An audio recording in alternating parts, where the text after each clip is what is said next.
Hafod, Llysafon, Morfa, Brynderry, Haelfa, Glendower, Tir Capel, Y Bwthyn, Llys Afon, Awelon, Hafan, Morwylfa, Tŷ Canol, Ger y Llu, Gelli Aur, Plesio, Pendre, Milwyn House, Arfryn, Nant Meigan, Glenydd, Madras, Tŷ Iorwerth, Deiniol, Llanfair, Brynarthen, Arlington, Armor, Delfor,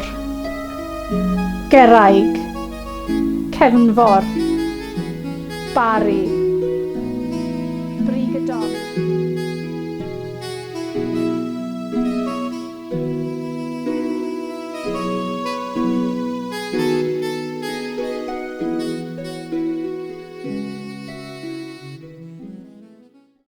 A lot of artists actually moved down here. We have Augustus John and Gwen John. In the past, yeah. Born in Haverfordwest, brought up in Tenby, both of them. And John Piper. Graham Stahl, of course. One of the most influential artists currently painting in Pembrokeshire is Ralph Speake.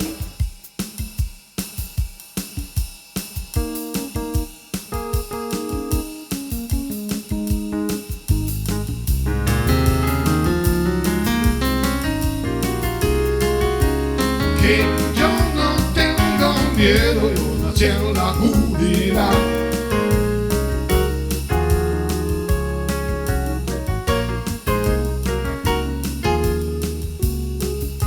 Que yo no tengo miedo, que yo nací en la jungla. Que no te quiera sin querer, quererla, que me mata, quererla.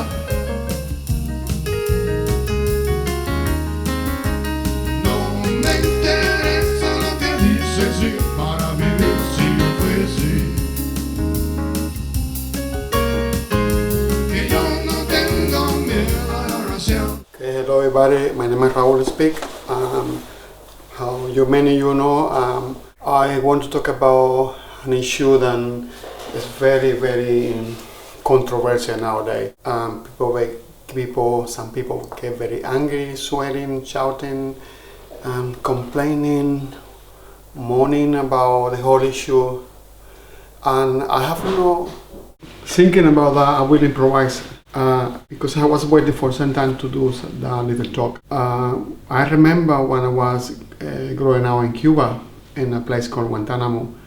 My family, they were farmers. They come in from the hill. And only because the Cuban Revolution, with Castro and Che Guevara gave them an opportunity to the majority of the people, There are people like the Bacardi family and many people who were the middle class who don't need a revolution. But the majority of us did need a revolution.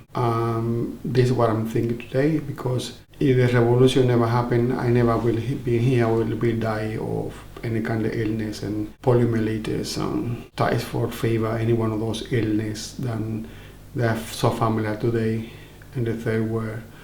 I'm grateful for that reason. That means in my family has been never a tradition of art. Maybe I have a tradition of music everywhere. You don't need a special education to play music. It's a type of music, at least the type of music we have been playing and people play around the planet. But I'm talking about fine art, painting, not about Michelangelo, Da Vinci, etc., etc.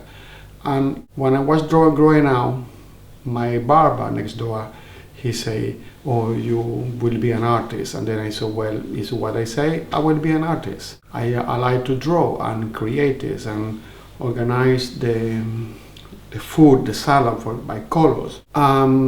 We all the problem who coming without we be an artist and people push you in a little box. And today we encounter a situation where the qualification of an artist is very broad.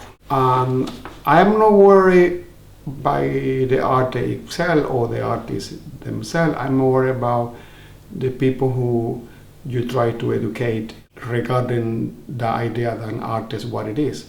And I go sometimes to see young people who are in prison, some people who have a personality problem, behavior problem, from children, old people.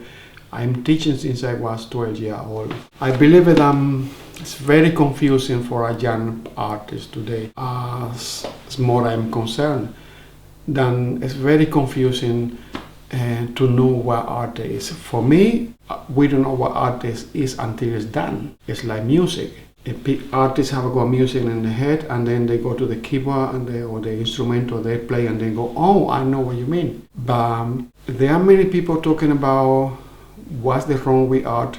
And I think there are a few things new with the art world today, but all has been there. And I also went to Venice to see a gallery. I went really to Venice because I did work in Havana, in Hawaii Biennale, when an artist called Mimmo Rotella. And I was desperate to show the photograph and to Italian artists and maybe have got some publication in a magazine. And I found this magazine in Venice. And there are two magazines. This one, and I mean, they are considered absolutely very good quality paperback.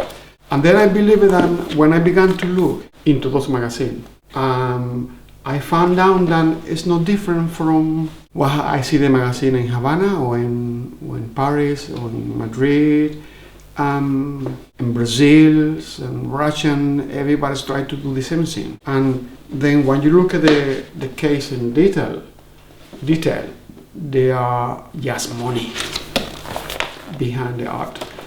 And I do believe in the situation we have new today. I believe in mediocrity and bad artists, or you name it, kitsch. That kind of art we do consider art was very easy. It has been always there before Leonardo da Vinci and before Michelangelo. And I do believe that the situation today is a collision between money and, on the other hand, artists who are desperate to do anything to show how good are they or whatever, and they are more, and because the television and the social media, they are all in your face and magazine like this.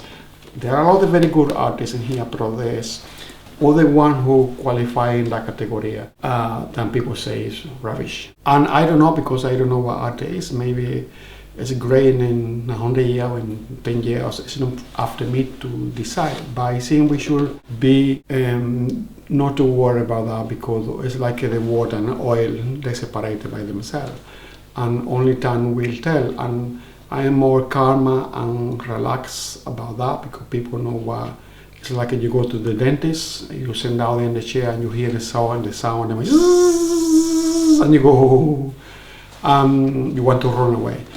There are some type of the art, maybe the art is in a morphological situation nowadays where probably the artist is not anymore for the senses, and we don't know. We have to wait and see, and we cannot stop at experimentation. And some of these art in here, they are not qualified as experimentation, but we are trying to be.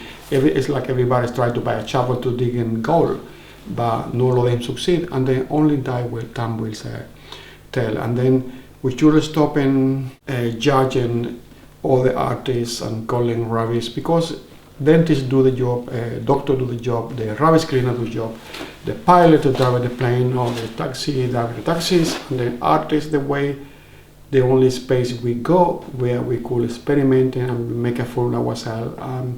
I think as the time passes, I'm more relaxed, and I think it's very fascinating, but I get very annoyed and very scared.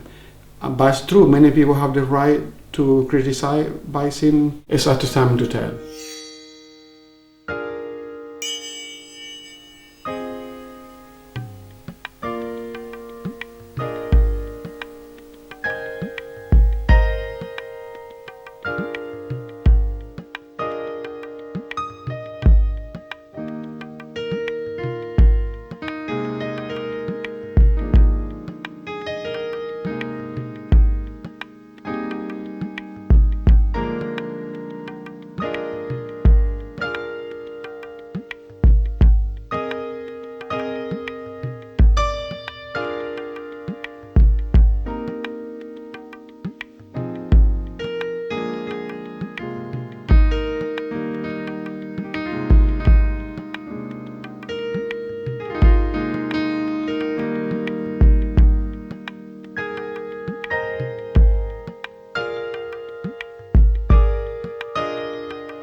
I would rather the firestorms of atmospheres than this cruel descent from 100 years of dreams into the starkness of the capsule, where two of our crew still lay suspended cool in their tombs of sleep. The nagging choirs of memory, the tubes and wires worming from their flesh, to machinery I would have to cut. Such midwifery is but one function of a leader here, floating in a sack of fluid dark, a clear century of dreams away from Earth, where one man stares from the trauma of his birth, attending to the hypnotapes, assuring him that this is reality, however grim. Our journey's end. Landing itself was nothing. We touched upon a shelf of rock selected by the auto mind and left a galaxy of dreams so far behind.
I have painting where I do in this kind of tree, the palma tree, and I observe the relation of the shadow and the light and the magic in Cuba and the reality.